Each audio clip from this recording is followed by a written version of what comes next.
Hi all, it's Arshad from Tech School of Motoring. Today we're going to talk about how to take a right turn into a side road while following MSPSL routine.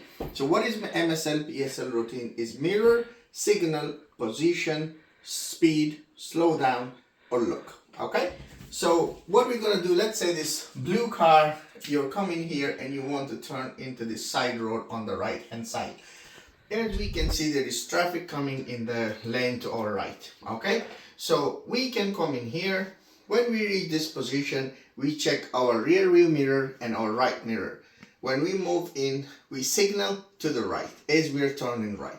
Now we change our position here. This is very important. Okay, so you move towards the white line here, okay, to the center of the road. You don't want to cross it, but you don't want to stay too far from it.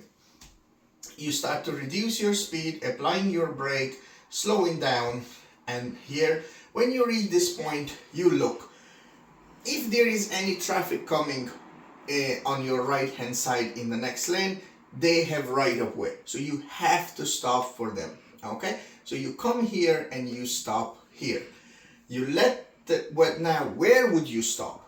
You make sure that your tires are aligned to the road that you are turning into, to the center of that road where you are turning into. Okay, so I'm talking about this line. So that should be your position. Okay, your tires are just aligned to that line.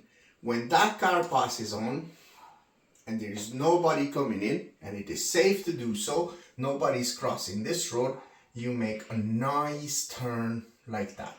Okay, so look at this position. That's how you should be entering into this road. That's a nice turn. Okay, when you're like that, you enter and you go in towards the left like that. Okay, and then you keep going. Once you're on that road, you check your mirrors and you look for road signs. There might be a speed limit change. There could be a school ahead, could be ramps or a bridge, could be anything. Okay, so you look for road signs and then just get up to the speed limit. I hope you have enjoyed this video and it has been informative for you. If you have any questions, put them in the comments down, or if there is an aspect that you want me to cover in the videos, put it down in the comments and I will get back to you. Thanks, see you in the next one.